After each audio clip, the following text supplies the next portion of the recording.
लघुचाप जनित वर्षारे भयंकर भूस्खलन पर गजपति रे जोरदार चली पुनरुद्धार काम। रायगढ़ ब्लॉक पेकट मोहना गुम्मा और नुआगढ़ ब्लॉक रे 6 रु अधिक स्थान में भूस्खलन पर पुनरुद्धार काम नियोजित अच्छा स्थानीय प्रशासन और ड्राफ्ट और अग्निशम बाहिनी।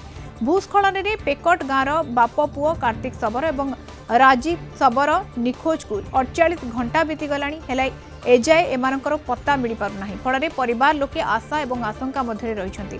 अग्निशम कर्मचारी संधानी कुकुर साहाय्य खोजाखोजी कर प्रबल वर्षार रास्ता धोई मोहना और रायगढ़ ब्लॉक रे 20 रु अधिक गाँ को जोगाजोग विच्छिन्न हो पड़ी। एवं अवरोध हटा पर यातायात स्वाभाविक है। लघुचाप जनित लगाण वर्षार गजपति जिले में केउठी भूस्खलन तो आउ केउठी बन्या परिस्थिति उपजी। वर्षा एवं कमिबारे लागिछि। काशीनगर ठारे विपद संकेत पाखापाखि प्रवाहित होउछि वंशधरा हेले धीरे धीरे जलस्तर खसिबारे लागिछि। गजपति जिला पूर्वघाट पर्वतमाला रही एठाकार तीख पहाड़िया अंचल में प्रबल वर्षा जो विभिन्न समय रहुछि भूस्खलनर आशंका। देवगिरी और महेन्द्रगिरी आदि में प्रबल वर्षार भूस्खलन आशंका बढ़ी थाए।